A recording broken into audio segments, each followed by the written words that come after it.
बुझी समा भी जल सकती है, तूफानों से कश्ती भी निकल सकती है, होके मायूसी अपने इरादे बदल, तेरी किस्मत भी कहीं बदल सकती है।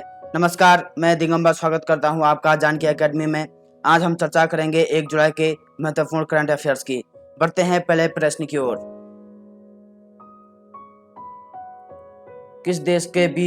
भारत और किस देश के बीच 12वें संयुक्त सैन्य अभ्यास इंद्र 21 का आयोजन अगस्त 2021 में रूस के वाल्गोग्राद में किया जाएगा? तो इसका राइट आंसर है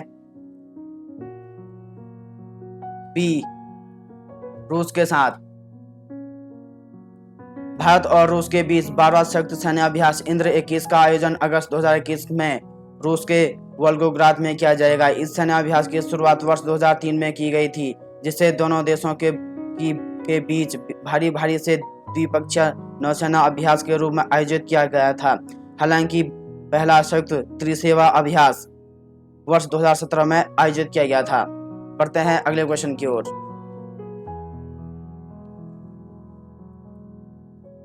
प्रधानमंत्री नरेंद्र मोदी ने गांव के बच्चों को प्ले स्कूल की सुविधा देने के लिए किस प्रोग्राम का शुभारंभ किया है?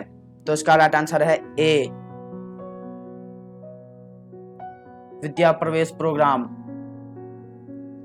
प्रधानमंत्री नरेंद्र मोदी ने गांव के बच्चों को प्ले स्कूल की सुविधा देने के लिए विद्या प्रवेश प्रोग्राम का शुभारंभ किया है। अब तक प्ले स्कूल का कॉन्सेप्ट बड़े शहरों तक ही सीमित था। विद्या प्रवेश के जरिए यह गांव-गांव तक जाएगा। ये प्रोग्राम आने वाले समय में यूनिवर्सल प्रोग्राम के तौर पर लागू होगा। बढ़ते हैं अगले प्रश्न की ओर। मानव तस्करी के खिलाफ विश्व दिवस किस दिन मनाया जाता है? तो इसका राइट आंसर है सी, 30 जुलाई।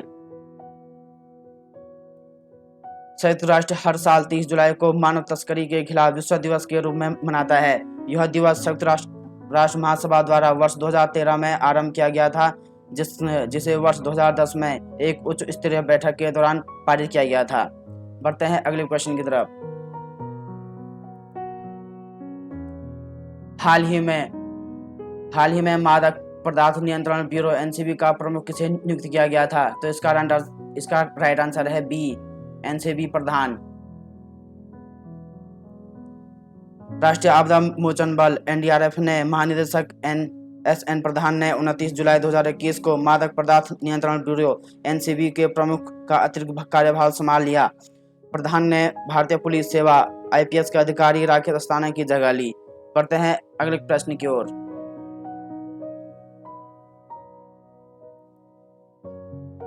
किस देश ने राष्ट्रीय कला संग्रहालय में रखी भारत की स्करी हुई 14 मूल्यांकन कलाकृतियों को वापस लौटाने पर सहमति बनी है? तो इसका राइट आंसर है बी, ऑस्ट्रेलिया।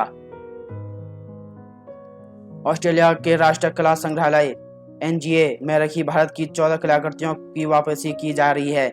इनमें पीतल व पत्थर की मूर्तियों के अलावा पेंटिंग व कुछ तस्वीरें शामिल हैं। साल 1989 से 2009 के बीच ये कलाकृतियां एनजीए के अधिकार में शामिल की गई। इससे पहले 2014 में संग्रहालय की ओर से $50 लाख की लागत वाली भगवान शिव की मूर्ति को वापस किया गया था। बढ़ते हैं अगले क्वेश्चन की तरफ। अंतर्राष्ट्रीय बाघ मानक कार्यक्रम समिति ने भारत में कितने टाइगर रिजर्व को अंतर्राष्ट्रीय मानकों पर खरा बताया है? तो इसका राइट आंसर है सी, 14 टाइगर रिजर्व। सबसे ज्यादा टाइगर रिजर्व उत्तराखंड में है और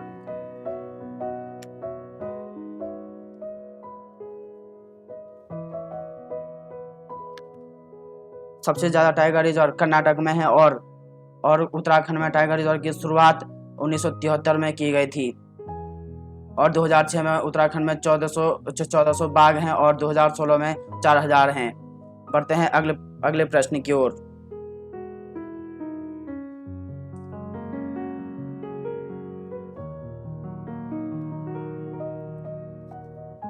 हाल ही में चीन और किस देश ने युद्धग्रस्त देशों को आतंकवाद का केंद्र बनने से रोकने के लिए अफगानिस्तान में संयुक्त कार्रवाई शुरू करने का फैसला किया है? तो इसका राइट आंसर है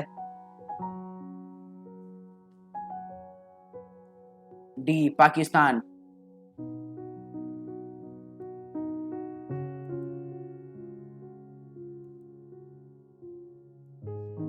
पाकिस्तान।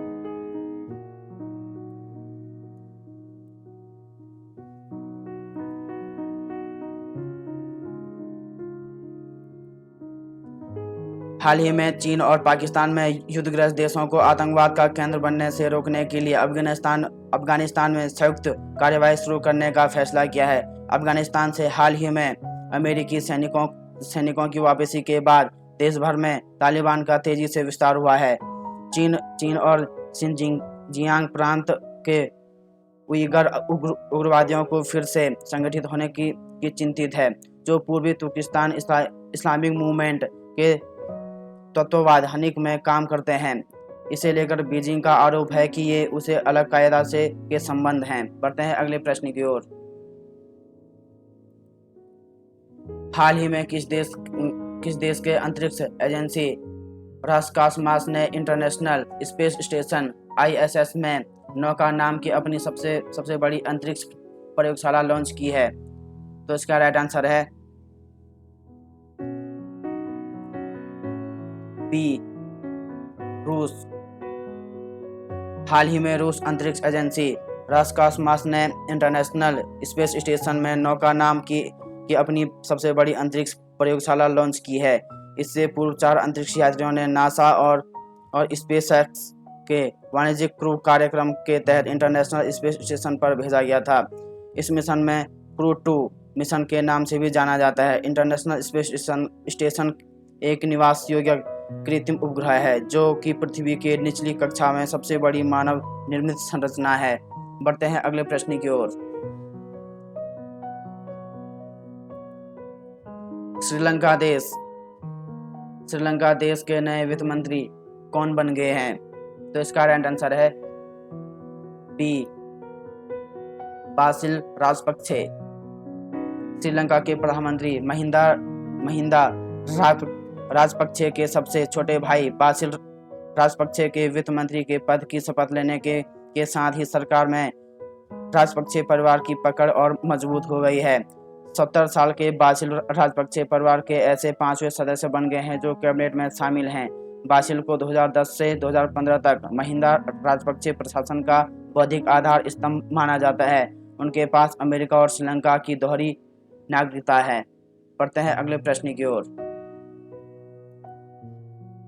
महिला फुटबॉल एशियाई कप 2022 में आयोजन अगले साल किस देश में किया जाएगा? तो इसका राइट आंसर है डी, भारत। महिला फुटबॉल एशियाई कप 2022 में आयोजन अगले साल भारत में किया जाएगा। AFC ने कहा है कि नवी मुंबई के DY पाटिल स्टेडियम को 3 में से एक स्टेडियम के रूप में चुना गया है, जहां FC महिला एशियाई कप 2022 के मैच होंगे। टूर्नामेंट 20 जनवरी से 6 फरवरी 2020 के बीच खेला जाएगा। आज के करंट अफेयर्स यहीं पे समाप्त होते हैं और मुझे पूरा विश्वास है कि आपने उनको नोट डाउन किया होगा। और मिलते हैं अगले करंट अफेयर्स में। तब तक के लिए धन्यवाद।